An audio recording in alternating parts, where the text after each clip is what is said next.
Et nous commençons donc avec l'art à la une, le rendez-vous dédié à l'investissement dans l'art de Smart Patrimoine ou au monde de l'art de manière plus générale.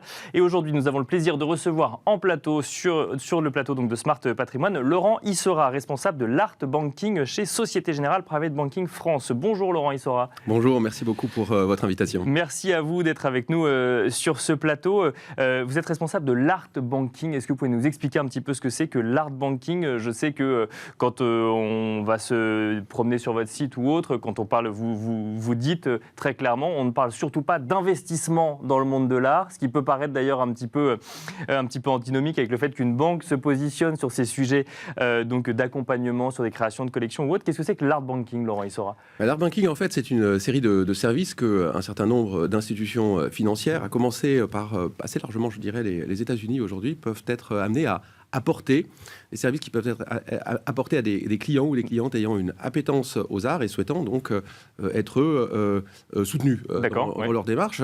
Plus concrètement, chaque institution ensuite, il y en a finalement une minorité qui décide de s'engager dans cette voie, ont leur propre définition des services qui peuvent être apportés à leurs clients et clientes. Concrètement, il s'agit de proposer une aide en matière d'évaluation d'œuvres d'art, d'authentification, parfois d'objets de collection également, qui ne sont pas nécessairement des objets de beaux-arts.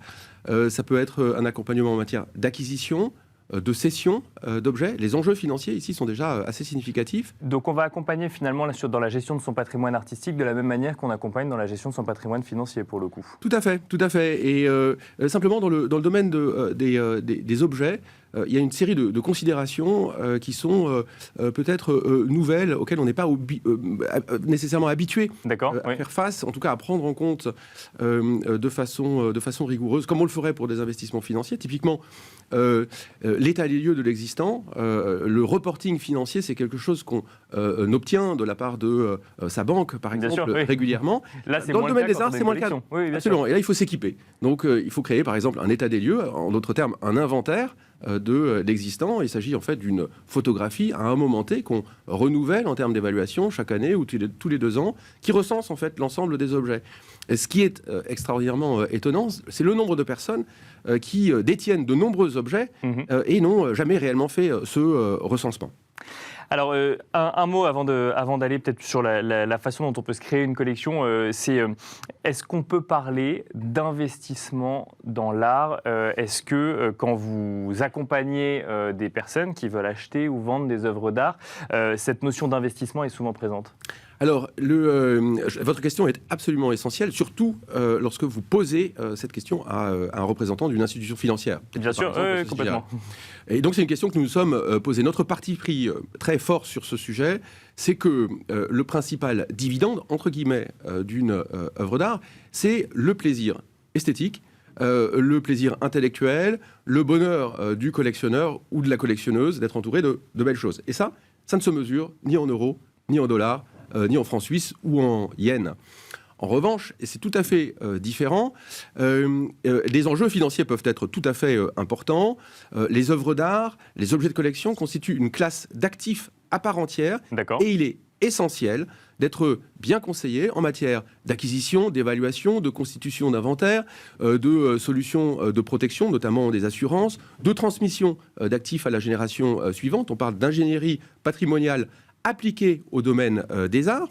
Ça peut être aussi l'accompagnement dans le domaine des arts et de la philanthropie, comment combiner un intérêt pour les arts et une intention généreuse. Bien sûr, et puis ça peut être aussi se voir ouvrir les portes du monde de l'art à travers des rencontres avec des personnalités de cet univers, des visites d'exposition en dehors des heures ouvrées, ça peut être des conférences, des webinaires consacrés au thème de l'évolution des marchés de l'art. Alors, il y a plein de questions qu'on voudrait vous poser, notamment si on veut se lancer dans une collection ou si on hérite d'une collection. Mais on va prendre plutôt l'exemple de celui qui veut commencer une collection. Oui. Donc, on imagine que c'est quelqu'un qui a une appétence pour l'art, ou alors on peut y aller pour des raisons très, très financières, mais si j'ai bien compris, c'est pas la démarche que vous prenez, mais ça peut quand même être une des raisons propres à chaque épargnant. Mais si on y va avec une légère appétence, comment est-ce qu'on fait pour se créer une collection?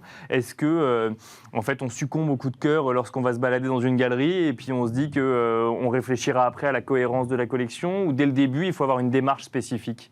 Je pense que vous avez un peu commencé à répondre à la question ouais. à travers celle-ci, mais véritablement, dès lors que on va au-delà d'un simple choix décoratif, coup de cœur, sans enjeu financier, dès lors qu'on veut aller un petit peu plus loin dans cette direction de la constitution de la collection, il y a une première étape qui est formidablement utile, qui consiste en fait à s'interroger sur la direction dans laquelle on souhaite s'engager, en termes peut-être de médium, photographie, sculpture, peinture ou autre. Oui, il faut déjà se demander ce que... D'accord, on ne peut pas acheter d'un coup d'un seul. On peut, oui. On peut, mais il est intéressant d'aligner un certain nombre de critères. D'accord, de se poser la question avant, en tout cas. Se poser la question, de dire est-ce que mon appétence va plutôt en direction de l'art abstrait ou de l'art d'une certaine période, le 18e, le 19e, le 20e siècle, la jeune création contemporaine. Et à l'intérieur de ces ensembles, peut-être qu'on peut avoir une appétence particulière en direction de l'art produit par des hommes ou par des femmes. Ça, ce sont des sujets aujourd'hui d'actualité. Ouais. Et une fois qu'on a défini ces quelques critères, on peut s'interroger aussi en se disant, voilà, quel est mon horizon de temps ? Est-ce que je veux me constituer une collection tout de suite, en 5 ans, en 10 ans, en 15 ans ? Et puis, ensuite, s'engager véritablement dans cette voie, à travers des acquisitions. Chaque acquisition mérite qu'on fasse un travail de recensement. Voilà, je suis intéressé par un artiste donné, avec un certain budget. Eh bien, recenser l'ensemble des œuvres disponibles à un moment T dans le marché.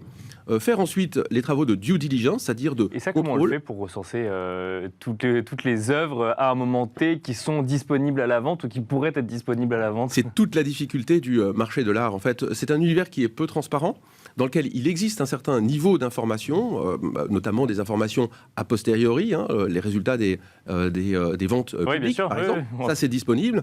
Ensuite, on peut toujours regarder les sites des grands marchands d'art pour savoir, lorsqu'on parle d'art contemporain, notamment ce qui est disponible. Mais en réalité, rien ne vaut un accompagnement professionnel par des conseillers en art, art advisors, indépendants, dont le travail est précisément de faire cela. Identifier l'ensemble des œuvres disponibles à un moment donné dans le marché, ce qui est formidable parce que ça permet de faire une présélection. Si on a 15 œuvres d'un même artiste pour un certain budget qui sont recensées, parmi ces 15 œuvres, il y en aura peut-être 2 ou 3 qui vraiment méritent d'être creusées. Et à partir de là, on enclenche la phase de due diligence, c'est-à-dire de contrôle, d'authentification de l'œuvre. D'authentification. Même si c'est vendu par une galerie ou une maison de vente aux enchères qui a pignon sur rue, par exemple. Absolument. L'état de conservation est très important. Lorsqu'une œuvre est vendue par une maison d'enchères, il est important d'aller vraiment consulter de près, voir cette œuvre et l'analyser. Le titre de propriété du vendeur ou de la vendeuse, alors ça, évidemment, c'est encore plus important lorsqu'on a des opérations de gré à gré. Ça existe aussi. Le profil de risque est particulier. Donc là, il faut être extrêmement vigilant lorsqu'on ne passe pas par un professionnel.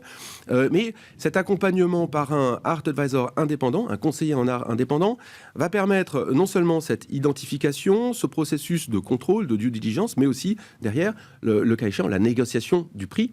Parce que là, effectivement, il n'y a pas de grille de prix déterminée. Ça dépend d'un certain nombre de critères et on a beau avoir toute l'expertise du monde pour déterminer un prix, il y a un côté émotionnel aussi à un moment. Absolument. Et le fait de recourir à un conseiller en art indépendant n'enlève rien, évidemment, au plaisir personnel qui est à l'origine, en fait. La recherche de satisfaction de cette curiosité, c'est vraiment le point de départ.